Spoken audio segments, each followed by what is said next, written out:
यह तस्वीर देखिए, यह है अमेरिका में 1930s में हुई टुस्की की एक्सपेरिमेंट की, जिसमें 600 ब्लैक लोगों पर सिफिलिस बीमारी का एक्सपेरिमेंट किया गया था बिना उनकी परमिशन लिए, जिसमें सिर्फ 72 लोग जिंदा बचे।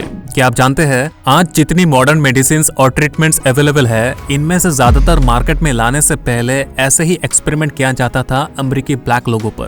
Deadly viruses, germs, cancer cells लोगों के शरीर में इंजेक्ट किया जाता था। किसी के भी ऊपर डेडली रेडिएशन टेस्ट किया जाता था। Biological and chemical weapons use करते थे। फोर्सफुली शरीर को चीरफाड़ करते थे। इसके अलावा uranium experiment, plutonium experiment, irradiation experiment, torture experiment, toxic and radioactive experiment, surgical experiment और बहुत सारे मेडिकल एंड ड्रग टेस्ट किया जाता था, मेनली ब्लैक लोगों पर। पब्लिक, मरीज, महिलाएं, आर्मी सोल्जर्स, प्रिजनर्स, इवन बच्चों के ऊपर भी ये सब एक्सपेरिमेंट होते थे, वो भी बिना उनकी परमिशन लिए। और कई बार जब तक मौत ना हो जाए तब तक एक्सपेरिमेंट चलता था। इवन आज भी अमेरिका और अफ्रीकन देशों में सीक्रेटली ये सब हो रहा है और होता रहेगा, क्योंकि अमेरिकी गवर्नमेंट खुद इन एक्सपेरिमेंट्स को चलाती है। Defence agency, CIA, pharmaceutical companies, prisons ये सब टेस्ट करते हैं और ये लोग हमें ह्यूमन राइट्स सिखाते हैं। इवन आपको जानकर हैरानी होगी, खुद वर्ल्ड हेल्थ ऑर्गेनाइजेशन इन कई अनएथिकल एक्सपेरिमेंट्स को फंड करती थी। अब वक्त आ गया है ये दर्दनाक घटनाएं दुनिया के सामने लाने की।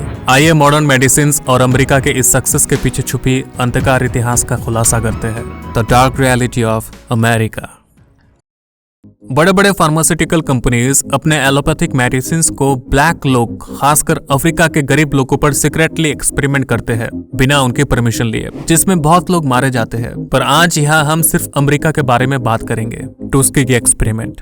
1930s को अमेरिका में सिफिलिस नाम की एक सेक्सुअली ट्रांसमिटेड डिजीज तेजी से फैलने लगी। हर 10 में से एक इंसान को यह बीमारी थी, जिससे ब्लाइंडनेस से लेकर ऑर्गन फेलियर या मौत भी होती थी। इस बीमारी के ऊपर और स्टडी करने के लिए 1932 को यूएस गवर्नमेंट ने टुस्की की अल्बामा में एक एक्सपेरिमेंट किया 600 ब्लैक अमेरिकन पर, जिनमें 400 लोगों को यह बीमारी थी और 200 लोग हेल्थी थे। गवर्नमेंट ने उन्हें झूठ कहा कि उन्हें फ्री ट्रीटमेंट दिया जाएगा। इवन इस बीमारी की दवाई पेनिसिलिन तब इन्वेंट हो चुकी थी। फिर भी यह डिजीज किस तरीके से फैलती है, क्या क्या तकलीफ झेलना पड़ता है, इसका परिणाम क्या होता है, ये सब स्टडी करने के लिए उनको किसी भी तरह की प्रोटेक्शंस या प्रिकॉशंस नहीं दिया गया। इवन दर्द के कारण लोग तड़पते थे, फिर भी उन्हें दवाई पेनिसिलिन नहीं दिया गया। सिर्फ प्लेसिबो मतलब झूठ मूठ का शुगर टैबलेट्स दिया गया। उनके स्पाइनल कॉर्ड और ब्रेन में कई दर्दनाक एक्सपेरिमेंट करते थे। इसके कारण ज्यादातर लोग अंधे हो गए, पागल हो गए और तड़प कर मर गए। पर उन्हें किसी भी डॉक्टर ने बचाने की या दर्द कम करने की कोशिश भी नहीं की।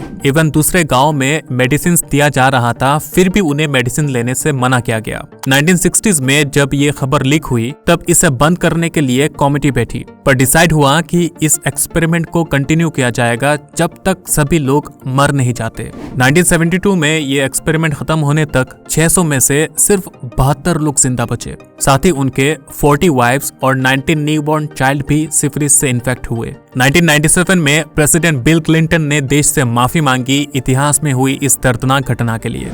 19वीं सेंचुरी में डॉक्टर्स ये जस्टिफाई करने की कोशिश करते थे कि ब्लैक लोग गुलाम बनने के लिए ही पैदा हुए हैं। उन्हें बीमारी आसानी से नहीं होती, उनकी चमड़ी मोटी होती है, इसलिए शरीर में दर्द नहीं होता, दिन भर धूप में काम कर सकते हैं। ऐसे झूठ-मूठ के साइंटिफिक रीजंस देकर उन्हें ऐसी गंदी और खतरनाक जगहों में जानवरों जैसे काम कराया जाता था कि दूसरे लोग सोच भी नहीं सकते। और इन थ्योरीज ने सोसाइटी को बिलीव करा दिया कि ब्लैक लोग इंफीरियर और इनह्यूमन है, जो आज भी कई व्हाइट अमेरिकन में ये माइंडसेट है। ऐसे गलत बिलीफ पैदा किया गया ताकि ब्लैक लोगों को गुलाम बनाकर रखा जा सके और उन पर मेडिकल एक्सपेरिमेंट्स किया जा सके। ब्लैक लोगों के मौत के बाद बॉडी डाइसेक्शन के लिए कंपलसरी ले जाया जाता था। Radiation experiment. 1950s को यूएस आर्मी ने वर्जीनिया मेडिकल कॉलेज में एक्सपेरिमेंट किया mostly poor black burn victims के ऊपर। उन्हें ह्यूमन लिमिट से 50 गुना ज्यादा रेडियोएक्टिव आइसोटोप और एंटीबायोटिक इंजेक्ट किया गया बिना उनको बताए। नतीजा, ज्यादातर लोग तड़प कर मर गए। आज कैंसर पेशेंट्स को जो रेडिएशन थेरेपी दिया जाता है, इसकी सेफ लिमिट पहले एक्सपेरिमेंट हुआ था 1960 से 71 में यूएस डिफेंस डिपार्टमेंट द्वारा गरीब ब्लैक लोगों पर। उन्हें ट्रीटमेंट का बहाना देकर हाई लेवल रेडिएशन का साइड इफेक्ट उनमें टेस्ट किया गया। ना उनकी आइडेंटिटी रिवील हुई और ना इस टेस्ट का परिणाम। Same experiment university of Cincinnati में किया गया 90 ब्लैक कैंसर पेशेंट्स पर बिना उनको इन्फॉर्म करे। Sims experiment. American doctor James Marion Sims को फादर ऑफ मॉडर्न गायनेकोलॉजी कहा जाता है। उन्होंने कई मेडिकल इन्वेंशंस किया और 1845 टू 49 में ये सब एक्सपेरिमेंट वो स्लेव ब्लैक वुमेन्स के ऊपर करते थे, वो भी बिना एनेस्थीसिया दिए, क्योंकि उनका मानना था कि ब्लैक लोग व्हाइट लोगों के मुकाबले ज्यादा दर्द सह सकते हैं। वो ब्लैक स्लेव महिलाओं को खरीद कर अपने घर के पीछे प्राइवेट हॉस्पिटल में एक्सपेरिमेंट करते थे वेसिको वेजाइनल फिस्टुला बीमारी की इलाज खोजने के लिए, और इनमें से कई महिलाओं के साथ इतनी बार एक्सपेरिमेंट किया गया कि उनकी मौत हो गई। बिना एनेस्थीसिया दिए एक्सपेरिमेंट करने के बाद जब टेस्ट सफल हो गया तब वो व्हाइट महिलाओं का चिकित्सा करते थे एनेस्थीसिया देकर।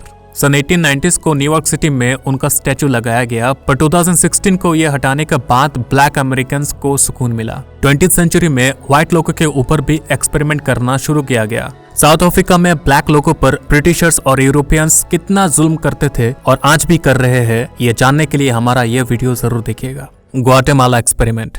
2010 में प्रेसिडेंट बराक ओबामा ने देश से फिर से माफी मांगी एक दूसरी यूएस गवर्नमेंट फंडेड एक्सपेरिमेंट के लिए, जो 1946 से 1948 में हुई थी ग्वाटेमाला में। असल में वर्ल्ड वॉर 2 के टाइम यूएस सोल्जर्स में एसटीडी काफी फैल रही थी प्रोस्टिट्यूट्स के संपर्क में आने के कारण। तो इसका परमानेंट इलाज खोजने के लिए ग्वाटेमाला में 5500 से ज्यादा लोगों पर एक्सपेरिमेंट किया गया और 1/4 लोगों के शरीर में सिफिलिस, गोनोरिया और एसटीडी बीमारी इंजेक्ट किया गया, ये स्टडी करने के लिए कि पेनिसिलिन और दूसरी मेडिसिन इन बीमारियों में कितनी इफेक्टिव है। इन लोगों में आम नागरिक, soldiers, sex workers, prisoners, mental patients, यहाँ तक 1 साल के बच्चे भी थे।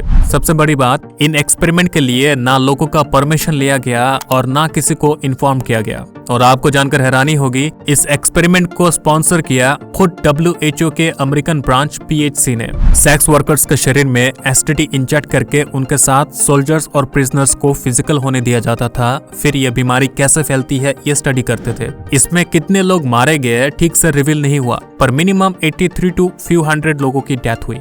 होम्सबर्ग प्रोजेक्ट। 2022 को फिलाडेल्फिया यूनिवर्सिटी ने माफी मांगी क्योंकि उन्होंने 1950 से 1970 तक होम्सबर्ग जेल के 300 हेल्थी प्रिजनर्स के शरीर में एक्सपेरिमेंट किया, facial cream, moisturiser, detergent, anti rash treatment से लेकर जानलेवा viruses, fungus, chemicals, radio active isotope डालकर, जिनमें से ज्यादातर अफ्रीकन लोग थे। बड़े बड़े फार्मास्यूटिकल कंपनीज और कंज्यूमर गुड कंपनीज के लिए ये जेल एक्सपेरिमेंट का जगह था, ह्यूमन गिनी पिग की तरह। वो मेडिसिन, प्रोडक्ट्स या केमिकल्स कितनी भी जानलेवा क्यों ना हो, सब यहाँ टेस्ट कर सकते थे। Forced sterilisation. वेस्ट में एक कॉन्सेप्ट है यूजेनेसिस, जिसका एम है इंसानों की जेनेटिकल क्वालिटी को इम्प्रूव करना, इसके लिए इंफीरियर जेनेटिकल लोगों को पैदा होने से रोकना। अमेरिका में माना जाता था कि ब्लैक अमेरिकन्स ज्यादा बच्चे पैदा करते हैं और अच्छी एजुकेशन नहीं दे पाते, जो देश की इकोनॉमी के लिए हानिकारक है। इसलिए 1930s को ब्लैक महिलाओं को फोर्सफुली नसबंदी कराया जाता था उनकी आबादी को रोकने के लिए। इसे प्रोजेक्ट नीग्रो कहा जाता है। ब्लैक महिलाएं जो डॉक्टर्स के पास कोई भी माइनर ट्रीटमेंट या ऑपरेशन के लिए जाते थे, डॉक्टर्स उनको बिना कहे उनका यूट्रियस मतलब स्त्री जननांग निकाल देते थे, और ऐसा पूरे अमेरिका में होता था। मिसिसिपी में इस तरह की घटनाएं इतनी कॉमन थी कि इसका नाम मिसिसिपी एपेंडेक्टोमी पड़ गया। एपेंडेक्टोमी मतलब शरीर से अपेंडिक्स या कोई भी बड़े ऑर्गन को ऑपरेशन द्वारा निकाल लेना। ऐसे हजारों एक्सपेरिमेंट्स हुई है अमेरिका में। सबके बारे में बताने जाएंगे तो 10 घंटे भी कम पड़ेंगे। आज हमें जो मॉडर्न मेडिसिन और ट्रीटमेंट उपलब्ध है, उसके लिए इतने सारे लोग जो मारे गए, उनका शुक्रगुजार हमें रहना चाहिए। पर क्या मेडिकल एक्सपेरिमेंट्स और साइंस के नाम पर मासूम लोगों पर, बच्चों पर ऐसा जानलेवा टेस्ट करना, इतनी दर्द उन्हें देना, उनकी जिंदगी बर्बाद करना गलत नहीं है? आपका क्या राय है? कमेंट करके जरूर बताइएगा। अगला वीडियो कौन से टॉपिक पर देखना चाहते हैं, कमेंट करके जरूर बताइएगा। इस वीडियो से कुछ भी आपको सीखने को मिला होगा तो इसे लाइक और शेयर जरूर कर दीजिएगा। और हाँ, चैनल को सब्सक्राइब करना बिल्कुल मत भूलिएगा। ऐसे और कंटेंट्स देखने के लिए आप मुझे सपोर्ट कर सकते हैं इस नंबर पर। जय हिंद।